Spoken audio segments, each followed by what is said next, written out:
안녕하십니까. 주역 64개 노트 정리 종합 괴의 해석 10번째 시간입니다. 전체적으로는 269번째 노트 정리입니다. 저번 시간에 김상석 교수님의 고사 주역에 대해서 설명을 드렸는데 이번 시간에는 저번 시간에 이어서 고사 주역에 대한 설명을 드리고 기존에 우리가 전통적으로 보았던 주역책과 고사역의 다른 점에 대해서 살피고 이렇게 양자가 불일치하는 경우에 공부하는 입장에서 어떻게 조화롭게 바라봐야 될지에 대한 고민을 같이 한번 해보는 시간이 되겠습니다.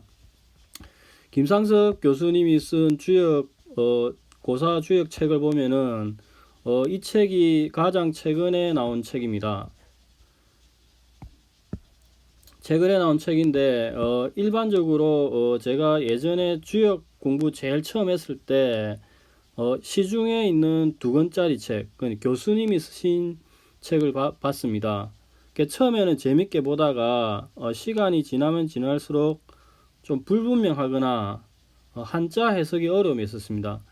그리고 그 각 효의 개의 위치, 오효는 군주효다, 초효는 민중이다, 이렇게 설명하는 것과 1과 4, 2와 5, 3과 6이 적응이나 정응한다는 식으로 설명하는 게 좀 한계가 있지 않나, 이런 생각을 책을 계속 보다 보니까 그런 생각을 하게 됐습니다.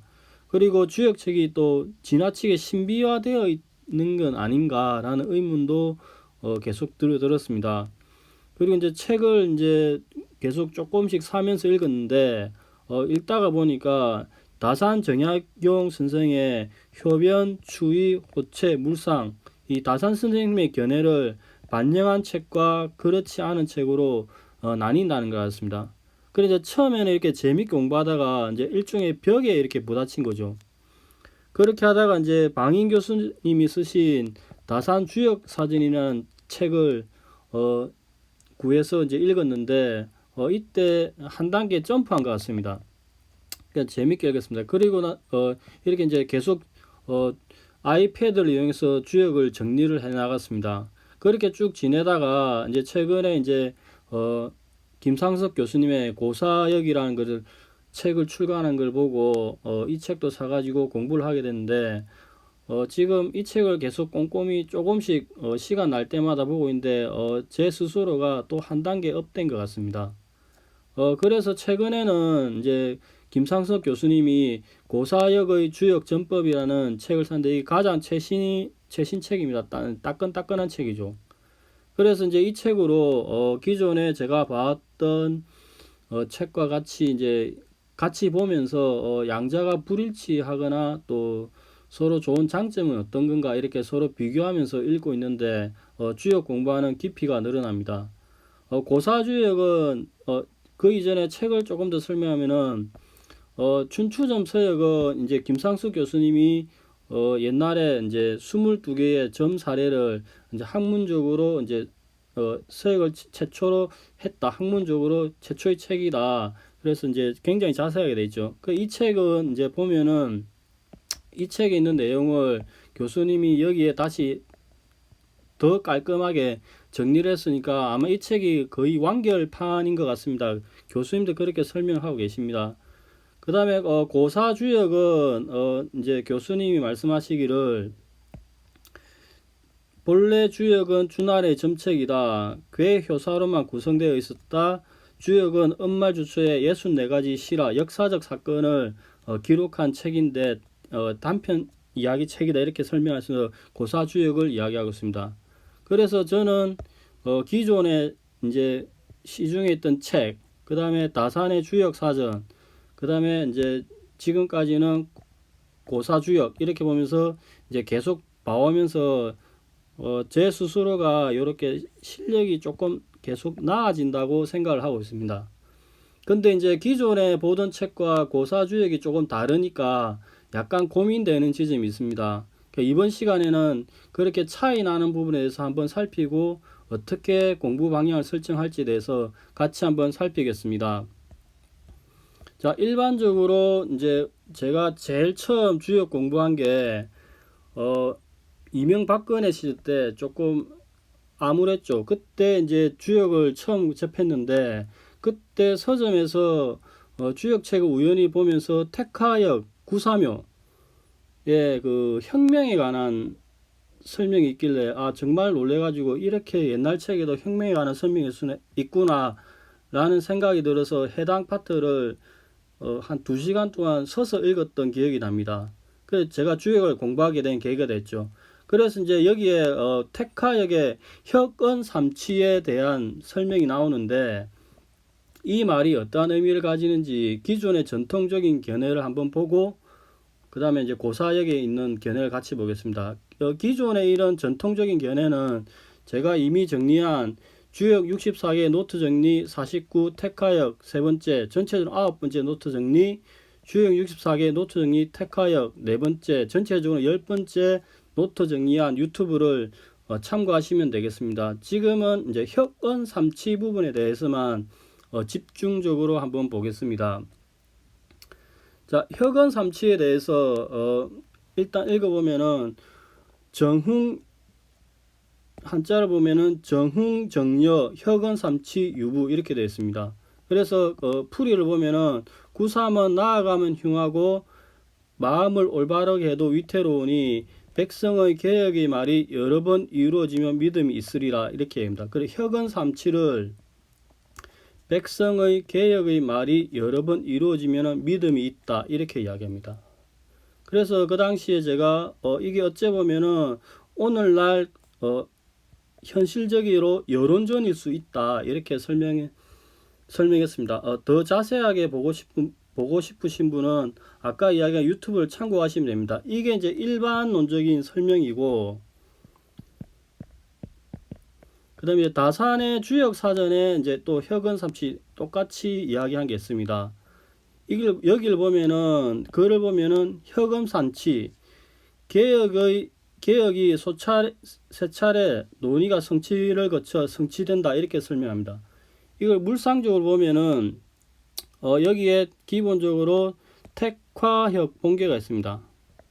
이게 9.3이 효변을 하면은 이제 택내수가죠. 이 택내수 직에는 직계의 모계인 천지부로부터 이렇게 왔습니다.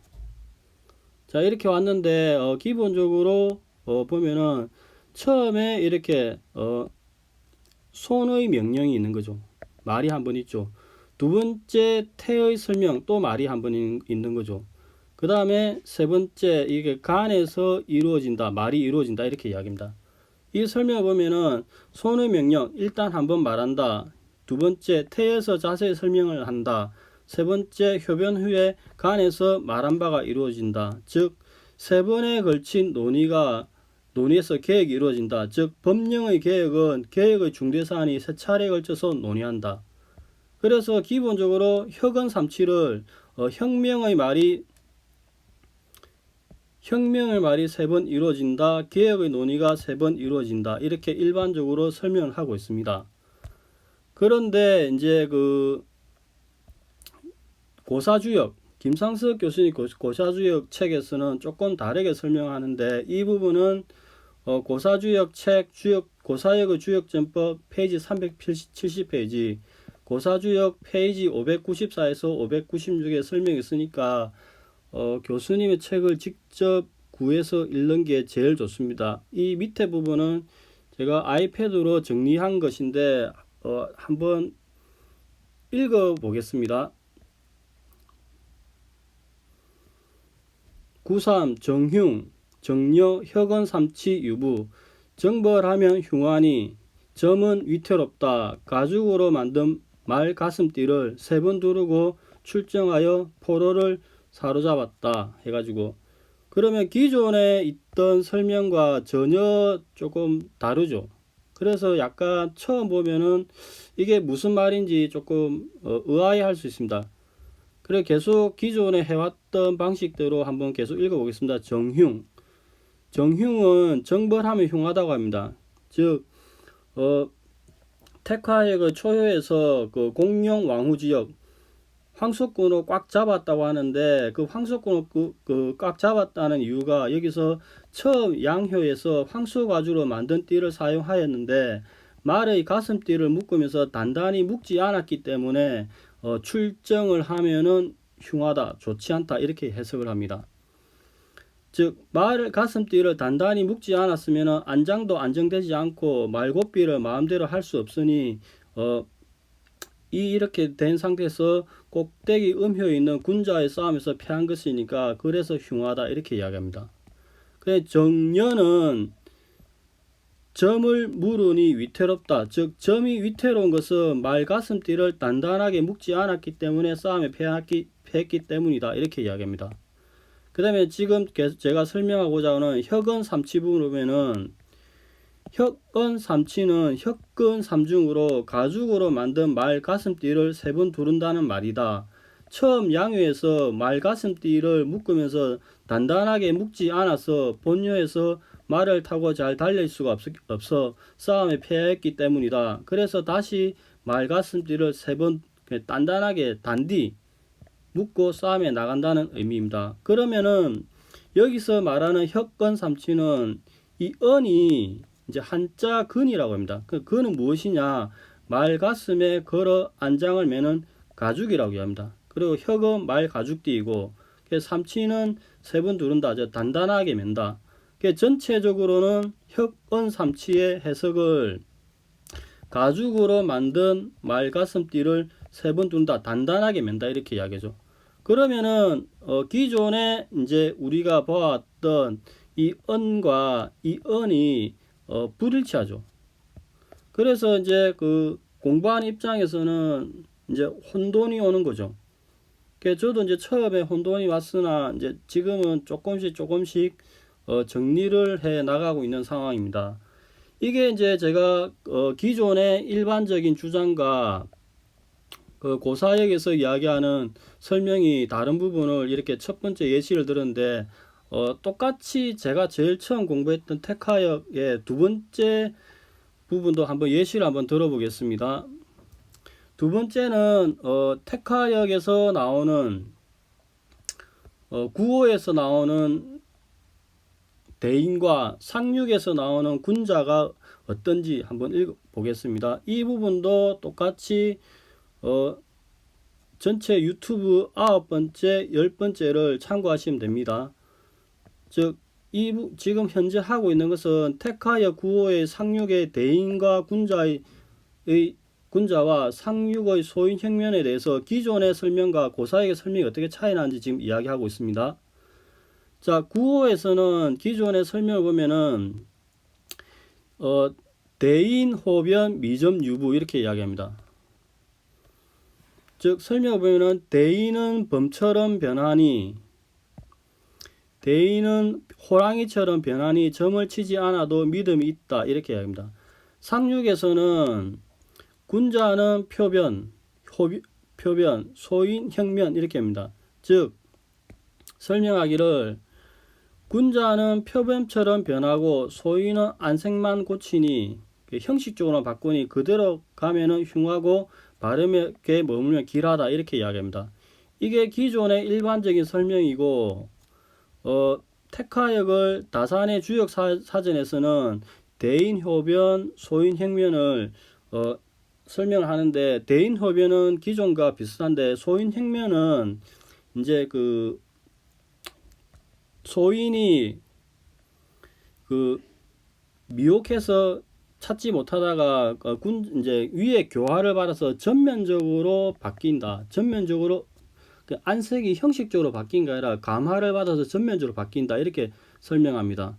그러면 이 두 개를 조합해 보면은 이제 우리가 구오의 대인과 상륙의 군자가 동일인이냐 아니냐 생각할 수 있는데 동일인이라는 견해가 다수설입니다. 그 다음에 소인이 형면, 면을 바꾼다고 이야기했는데 이게 형식적 순응이냐 전면적 교화냐 학설 대립이 있는데 일반적으로 형식적으로 안색만 바꾼다 이런 게 다수설적인 견해입니다. 그 다음에 호랑이와 표범이 비슷하다 다르다 견해가 나뉘는데 비슷하다는 견해가 다수설입니다. 이게 이제 기존의 일반적인 설명입니다. 근데 이제 고사주역을 보게 되면은 이제 이 부분에 대해서 이제 그 이 부분을 설명한 부분을 보면은 김상석 교수님의 고사역 주역전법 페이지 371에서 372페이지, 그 다음에 고사주역 페이지 597에서 598페이지에 설명이 있습니다. 한번 다들 이거는 처음 보실 수도 있으니까 한번 읽어보겠습니다. 9호 대인 호변 미점 유부. 대인은 호랑이로 변하니 점을 치지 않아도 포로를 잡는다. 대인 호변. 대인 호변은 대인이 호랑이로 변하여 용감무쌍하게 싸운다는 것이다. 미점. 미점은 점쳐볼 것이 없다. 즉 대인이 호랑이로 변하여 용맹하게 적을 공격하니 점을 쳐볼 것도 없이 싸움에서 이긴다는 말이다. 유부. 유부는 포로를 사로잡았다는 말이며 싸움에서 이겼다는 말이다. 그 다음에 상륙을 이어서 보겠습니다. 군자 표변 소인혁명 정흉 거정길. 군자가 표범으로 변하니 소인은 얼굴을 바꾸고 정벌하며 흉하다. 즉 군자 표변은 군자가 표범으로 변하여 사납게 싸운다는 것이다. 소인행면. 소인은 얼굴을 바꾼다는 말이다. 즉 군자는 표범처럼 변하여 사납게 적을 공격하여서 하고 있는데 군자에 소속해 있는 그 졸병 병사들은 두려움에 가득 차 있다고 이야기합니다. 그래서 정벌하며 흉하다고 합니다. 즉 군자는 표범처럼 변화해서 적을 사납게 공격하고 있는데 사졸들은 쫄아서 두려움에 차 있으니 이런 상황에서 정벌을 하게 되면 피할 것이다. 즉 대윈의 상대가 되지 않는다. 이렇게 이야기합니다. 그러면은 이제 이 여기서는 9~5의 대인은 본계의 택하액계 중심 인물인데 상류의 군자와 동일한지 동일 안한지 논의가 될 수 있는데 이 여기에서는 동일하지 않다. 즉 대인과 싸우는 적장이라고 이야기합니다. 즉 대인과 군자는 서로 대립되는 관계에 있는 인물이다. 이렇게 합니다. 그래서 당연히 호랑이와 표변도 다르겠죠. 그 다음에 소인혁면은 군자의 사졸들이 얼굴이 바뀌는 것인데 전쟁에 임하여 얼굴이 두려워서 즉 쫄아가지고 쫄은 기색이 나타난다는 걸 이야기합니다. 즉 군졸의 사기가 떨어졌다. 이렇게 합니다. 이렇게 보면은 전체적인 여기와 이 부분이 또 불일치하게 되죠. 그래서 이제 기존의 책으로 공부하시면서 공부가 조금 많이 되거나 이제 관심을 가지신 분들은 고사주역 책을 보다 보면은 이게 불일치하는 측면이 많아서 이걸 어떻게 양자를 조화롭게 바라봐야 될지 이제 고민이 되는 지점이 있습니다. 저도 고민이 되는데 저 나름대로 계속 하다가 어떻게 접합점을 좀 찾았다고 해야 됩니까? 계속 이어서 보겠습니다. 똑같습니다. 그 기존의 이제 일반적인 설명과 고사역의 설명 중에 근본적으로 조금 근본 원리에서 차이 나는 게 몇 개가 있긴 있는데 이걸 또 한번 보면은 A번 원형 이정의 사덕론에 대해서 원형 이정을 전체로 설명하는 게 기존의 일반적인 학설인데 다른 고사주역에서는 원형과 이정을 이렇게 분리해서 보고 있습니다. 그러니까 기존의 이 원형 이정을 보면은 이제 여기가 원, 형, 이, 정, 동, 남, 서, 부. 그 다음에 원은 봄, 그 다음에 형은 여름, 이는 가을, 정은 겨울, 그 다음에 원은 인, 그 다음에 형은 예의할 때 예의, 그 다음에 이는 의리할 때 의, 그 다음에 정은 지혜할 때 지. 이렇게 해가지고 전체 원형 이정을 설명합니다. 근데 이제 고사주역에서는 김상석 교수님 책 페이지 940에서 960에는 원형은 가장 형통하다는 뜻이며 형통한 정도가 최고라고 이야기합니다. 그리고 이정은 2점, 정을 복으로 보죠. 복으로 해석합니다. 즉 이롭다는 점의 물운이 이롭다. 즉 이롭다는 점이다. 점이 이로운 것은 가장 형통하기 때문이다. 이렇게 이야기합니다. 그래서 기존의 설명과 또 이렇게 조금 차이가 나죠. 그러니까 이어서 보면은 이정의 해석에 있어서 바르면 이롭다로 해석하는 게 일반적인 견해이고, 이를 처리하면 이롭다로 이야기하는 것은 다산의 견해입니다. 근데 이제 고사주역에서는 이정을 전복, 점이라 이해를 해서 고사주역 페이지 944페이지 보면은 이롭다는 점이다 이렇게 이야기합니다. 그 다음에 또 차이가 나는 게 유부, 이 부의 해석에 대해서 기존의 그 일반적인 견해는 이걸 신으로 해석하면 신, 믿을 신. 그래서 유신, 믿음이 있다고 이야기합니다. 근데 이제 그 고사주역에서는 유부를 이제 김상석 교수님 교과서 책 고사주역 798페이지를 보면은 대부분 포로를 사로잡는 것을 가리킨다. 또한 상인이 돈을 번 것을 말한다. 사냥하여 짐승을 잡는 것을 가리킨다. 해가지고 이걸 신을 반대로 그냥 포로로 이렇게 포로로 잡는다. 포로가 있다. 이렇게 이야기하니까 이제 조금 많이 차이가 나죠. 그래서 이거를 의리학적으로 이제 해석을 했다. 이렇게 이야기를 하십니다.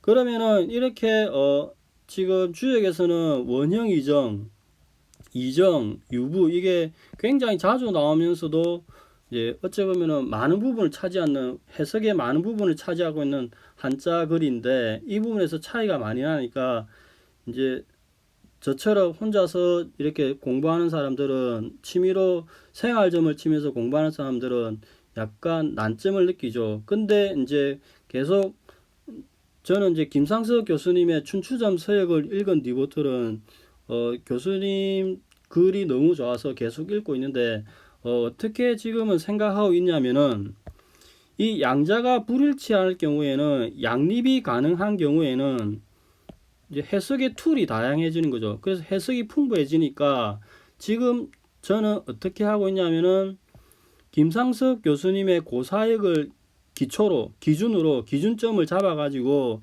기존에 제가 봤던 책에 불분명했던 부분이나 애매한 부분을 정리하면서 발전적으로 승계하면서 나아가고 있습니다. 근데 만약에 이게 양립이 불가능한 경우에는 어떻게 해야 될까가 문제가 되겠죠.